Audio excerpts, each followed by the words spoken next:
A lo largo de la historia ha habido un gran número de civilizaciones, países o estados que en tiempos de una gran crisis social, económica o humanitaria han sido asolados por la miseria, el hambre y la pobreza.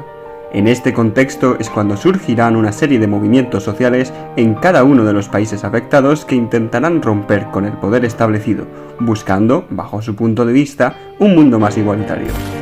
Ejemplos como la Revolución Francesa, la Revolución Rusa o la Revolución China son tan solo unos de los acontecimientos sociales que existieron en la historia del mundo. En este vídeo trataremos de explicar una de las revoluciones más relevantes del siglo XX, la Revolución Cubana, que cambiaría Cuba tal y como se conocía hasta la actualidad.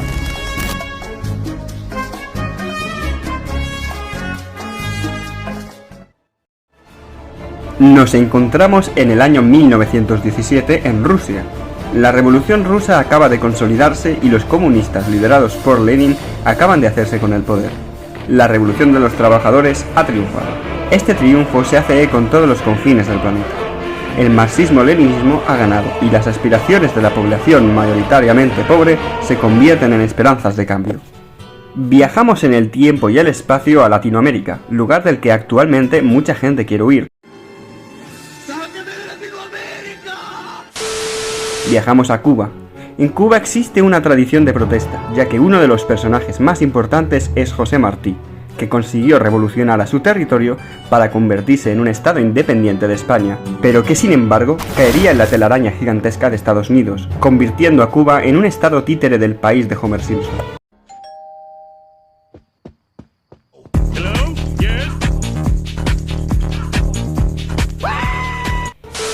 Estamos en 1920 y nos situamos en La Habana, capital de Cuba. Acaba de celebrarse el primer Congreso Obrero Independiente, donde pensadores e intelectuales de distintos pensamientos políticos acuerdan crear asociaciones obreras, es decir, a favor de la clase trabajadora. Destacamos a dos hombres, Alfredo López, que acabará fundando la Confederación Nacional de Obreros de Cuba, que será la primera organización obrera del país, que se propone la lucha económica, la organización del movimiento obrero y el desarrollo de la conciencia de los trabajadores. También destacamos a Julio Antonio Mella, quien participará en el futuro en la fundación del Partido Comunista Cubano. En este contexto surge una dictadura que reprime a todas estas iniciativas. Gerardo Machado, su líder, mandaría encarcelar a los opositores políticos y que asesinaría a estos dos individuos anteriormente mencionados. Sin embargo, estos asesinatos no matarían a la idea. Por este motivo, se organizan huelgas en contra del gobierno de Machado, con el grito de "Abajo Machado". La inestabilidad política acaba con el gobierno de Machado y surgirá un periodo democrático donde se creará la Constitución de 1940. Su presidente sería Fulgencio Batista, que pasado el tiempo con aún inestabilidad política y con una sociedad llena de gángsters, proxenetas y droga, acabaría dando un golpe de estado en 1952.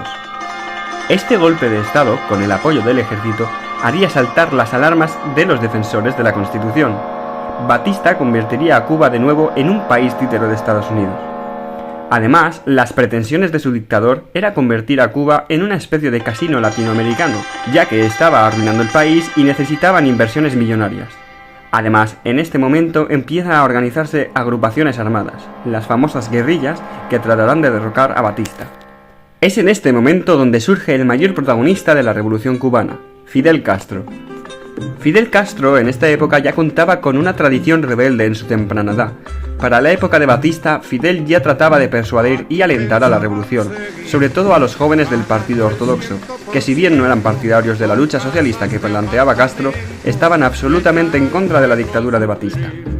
En este sentido, logra convencer a unas 1.200 personas para la lucha contra la dictadura, que según Castro no tenían preparación ideológica, pero sí disciplina.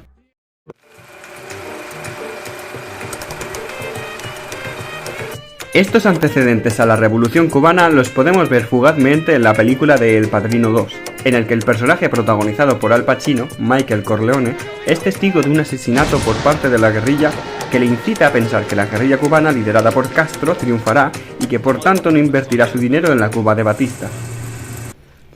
Tras un intento fallido en el intento de tomar el cuartel Moncada, muchos de los jóvenes fueron encarcelados. Fidel Castro fue enjuiciado sin pena de muerte. Tras 22 meses de prisión, Castro es liberado en 1955. Esto fue aprovechado por Fidel Castro para preparar otra lucha armada contra Batista desde México con la fundación del movimiento 26 de julio. Fidel Castro, su hermano Raúl, el Che Guevara, Camilo Cienfuegos y un conjunto de menos de 90 guerrilleros se infiltraron en la isla, realizando alguna acción aislada. Pero poco a poco la acción de Castro va consiguiendo popularidad y consiguiendo más hombres en sus filas revolucionarias. El 31 de diciembre de 1958, Batista huye de Cuba y triunfa la revolución. Fidel sería el jefe de las Fuerzas Armadas y Manuel Urrutia su presidente, al menos inicialmente, ya que en el futuro el primer ministro sería el propio Fidel Castro.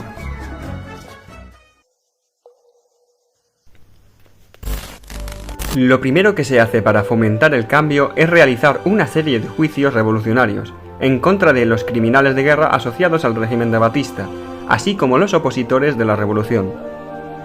Estos hechos propiciaron el rechazo de la comunidad internacional, ya que muchos de los opositores eran fuertes aliados de Estados Unidos. Una de las medidas más importantes fue la de realizar una reforma agraria. Esta reforma lo que conseguiría es otorgar terrenos de varias hectáreas al campesinado. Los terrenos serían las propiedades de los ricos cubanos, terratenientes y políticos afines al anterior gobierno de Batista. Es en este sentido donde surge la nacionalización de estas haciendas, es decir, que su propietario ahora sería el Estado cubano. Y además, en 1963 se decretó una nueva ley nacionalizando aún más hectáreas que irían a manos del campesinado y de cooperativas.